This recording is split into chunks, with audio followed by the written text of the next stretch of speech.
Hi, my name is Josh and I'm with It Girl and I'm going to be answering the most searched questions about me. This is Search Bar. Awesome. Perfect. Cool. What is your first viral video? My first viral video was a hoodie transition. It was kind of like I threw a hoodie and then when the hoodie landed, I like appeared in the hoodie and it was a tutorial on how to do that transition. I kind of thought like people would want to save it or like comment on it so it would do well. And it was my first big video. I think it got like 40 million views or something like that. And then after that, I kind of kept doing tutorial videos for a while. That's kind of how it all started. How old were you when you had your first viral video? I was 13 or 14. I think it was before my freshman year of high school, so 13. Have you ever worked a normal job? I've never had like a boss before. I've done like my own things to make money, if that was like yard work or starting like little businesses as a kid, but I never worked like a normal 9 to 5, no. Can Josh Richards dance? I'm gonna say no. I'm gonna say even though, you know, a lot of the TikTok dances I would participate in, I didn't participate in them very well. So I'm gonna say no on that one. Can Josh Richards sing? Once again, I mean, 2 diss tracks, 2 for 2, but maybe I'm more of just like a diss track artist. I think that's where I'll keep it. Do you regret any part of your TikTok journey? I think yes and no. I think, you know, sometimes I'm like, wow, I wish that video was never posted. I can't believe I watched that again and thought that was a good idea.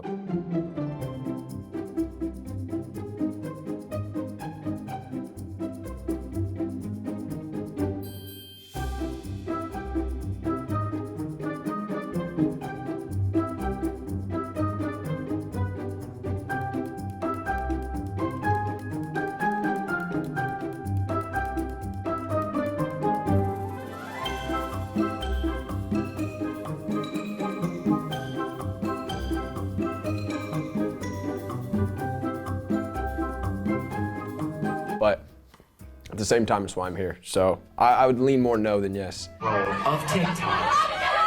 3, 2, 1. What is Josh's net worth? I'm gonna have to take a shot. This is terrible. We did a case race yesterday. I'm still kind of recovering. Oh my God, that's terrible. Oh, that hurts so bad. All right, what businesses has Josh Richards co-founded? I guess the main one is my production company, Crosscheck. And Crosscheck is my company with my manager, Chris Sautel, where we do a bunch of different stuff, a lot of like Gen Z marketing. We rep people and then also produce everything from scripted to unscripted content.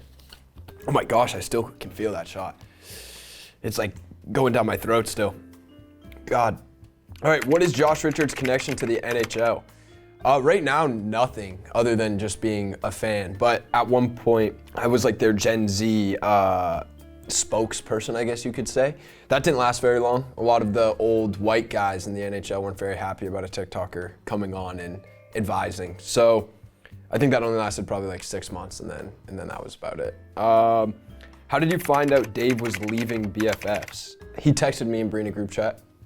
It was like, I think I'm getting too old for this. So, do you miss having Dave on BFFs? Yeah, of course. I think he adds like a fun, different dynamic than me and Bree have. So it was always fun having him on.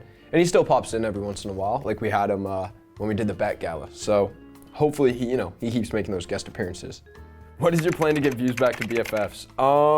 I think it's doing trips like this, like coming out to New York, trying to do more with Bree, trying to make sure that there's other content going around than just the podcast. And then bringing on more guests, I would say, is definitely one as well. That's something that we've been talking about a bunch, what type of guests we want to get and how to run those interviews. Just because it's a little bit different than when BFF started and it was super drama driven. So yeah, I would say that. Who are some of your dream guests? My dream guest? I've always said it'd be really fun to have like Andy Samberg on. He's just a person that I look at with the comedy he makes and the shows and music that I think are super funny. And like Lonely Island is a big inspiration when we go and do like the joke rap music. So Andy Samberg, I would say, is #1 dream guest. Do you hate Brianna Chickenfry? No, not at all. We have like a sibling relationship, and I think a lot of the times the girls that run that podcast like to clip me and make me look worse than I really am. So shout out Peyton and Hannah. Thank you for that. Why do people say that you hate her? I don't know. I think it's like the joking back and forth a lot of the time. People think that I've gotten like tired of her. I think people's opinions about Brie, they think that I share them when I really don't. So yeah, no, I don't hate Brianna. I love Brianna. If you had to bring in a third host, who would it be? I think someone like in a Theo Vaughn lane would do well on that show. Somebody that just does have a very different perspective, kind of like Dave did. I also like the idea of having somebody that's a little bit older than both of us on that show still. So if we were to do it, I would say someone in that lane would be cool. If you had to build a new Sway Boys, who would you choose? Is this like, I can pick anyone from the internet that's even already big though, and just make a group house of them? I guess I'll put myself in there, just because, you know, I'll be a part of it. I think Rob from Love Island. I think he'd be a good pick right there. I don't see a lot of like thirst trap guys on my For You page, so this is a little bit difficult. Maybe we lean a little bit into the streaming lane. Maybe we, you know, somehow recruit somebody like Duke Dennis. He could be our streamer, but also he's kind of a little bit in that, like, you know, girls like him a lot lane. So let's throw Duke Dennis in there. Marlon, that's a great one. Marlon will get added. We need like two more. I'll throw Lacey in there, because Lacey's hilarious and I love him. I feel like we're just poaching FaZe now a little bit. And then the last one, let's go with, I think I might have to take a shot, dude, just because I don't know and it feels unfair to leave it blank. Well, we'll just take one shot then. Oh, I think that was worse. What is Rob from Love Island like in real life? He's a pretty chill guy. He's a pretty cool dude. I like Rob a lot. I think he's gonna take me snake hunting. So I got to get ready for that. Sorry, I'm still recovering from that shot. Oh my goodness. But yeah, Rob's great. I can't wait to go snake hunting with him. Hopefully I don't get bit or anything. But yeah, good guy. Is Gabi out of your league? Yeah, I would say so. I think Gabi's out of everyone's league. I don't really think anyone's in that girl's league. There's always a reacher and a settler. You know what I mean? I don't mind being a reacher. That just means I have confidence. Do you have any plans of engagement? Not like at this moment right now, as in like I got a date or anything, but I got the girl.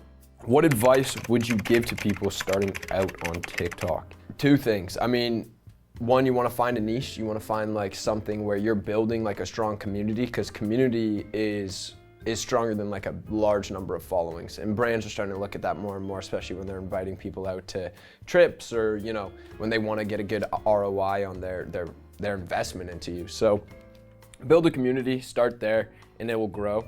And then also stream. Get off TikTok, go on other platforms. I feel like streaming and clipping is such a huge component to people's growth nowadays on social. So make sure you're, you know, not just staying on one platform, you're going multi-platform. Do you miss COVID fame? I mean, COVID was a wild time for social media. Do I miss it? No, because I think it's just something else now. Like, I think we're just getting to have more fun going into different places, like starting to do streaming or starting to get into acting. Like, it's fun to get to be hungry in different ways again. So I kind of enjoy the challenge. What is your relationship with the D'Amelios today? Nothing. I have friends, acquaintances, I guess. What is a big purchase you regret? Probably the Polaris that I bought with Jaden and Bryce. It was expensive and I'd never see it and we'll never use it again, and now it's just at Bryce's in Vegas. So definitely that. I think I bought it and got to ride it one time. It was, how much was the Polaris? I want to say it was like $23,000 or $24,000, but it was split like 3 ways, so it wasn't terrible. It just, you know, to pay that much to drive it once is not a great deal. Besides Austin, 4 people worked on BFFs for multiple years. What are their names? Awesome. So we have Kareem as one of them. Genevieve is another. Peyton and Hannah, is that all 4? Those are 4 people that have all worked though. 4 Peyton and Hannah. So there's. I wasn't even counting Kareem actually. I wasn't counting Kareem. Like worked in like behind the camera. Yeah, obviously. Because technically Tommy Smokes was on the show as a BFF guy for 1 episode. So you could have put him in there too. This is terrible. I have a dinner to go to.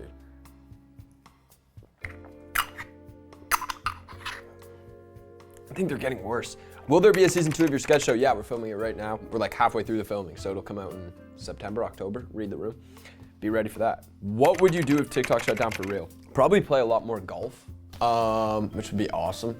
I also would have just leaned heavier into the acting side of things, tried to get more on the streaming side. I mean, that's what we're doing right now with Twitch, and that's why I said earlier, you gotta be multi-platform. If you stick to one, anything could happen, like the TikTok ban. So I wasn't sweating it too much. Maybe I should have been a little bit more. But yeah, I think I would have just started streaming a lot more. What was your worst experience with a TikToker? Oh, the first time I had invited my friends down to LA from my hometown. I think Sway had been around for like 2 or 3 months at this point. It was pretty early on. And I had my boys from my hometown come out, and there were other influencers that would always get flown out to that house. Just a way that talent agency would kind of like use us to be like, this is the life you could be living if you sign with this talent agency. So there'd be random people like sleeping on our couches and whatnot that we didn't know at all. And they had approached me and my friends and started talking to my guy friends, and we're like, hey, how many followers do you guys have? And they were like, oh, we don't do like TikTok or anything. We're not on TikTok. And they're like, oh. So what about Instagram? Like, you guys got some Instagram followers though? And they're like, no, like maybe like 600 or something. You know, I have like a private account. And then they kind of looked at them, were like, then what are you doing here? And I think that was just like the wildest situation or conversation that I've ever overheard in my life. But we kind of just laughed it off. But it was just like crazy to think that people thought, you know, you only have a right to be in that house because you have followers. It was just a weird thing to hear come out of someone's mouth. What was your worst experience with a podcaster? Probably when I went on the Hawk to a podcast for the first time. We had to shoot it twice because the first one they were so not prepared or like ready to do a podcast that it kind of just turned into me having to do the podcast myself. It was a strange one. What's next for Josh Richards? It's leaning more into the acting stuff, continuing with the streaming. We got Read the Room coming out, so been on set doing that pretty much 3 days a week, and yeah, continuing to grow BFFs and trying to get the views back apparently. Thank you guys so much for having me on Search Bar with It Girl. It was an honor to be here. See you guys all next time. Who were the other people that you guys were thinking of for? Devin worked there for 4 years. Fuck. Yeah, Devin. Sam edited all the clips. I never talked to Sam, ever. That's fair. Austin didn't let him speak. Fuck, though, that's so bad. That's so bad. God damn.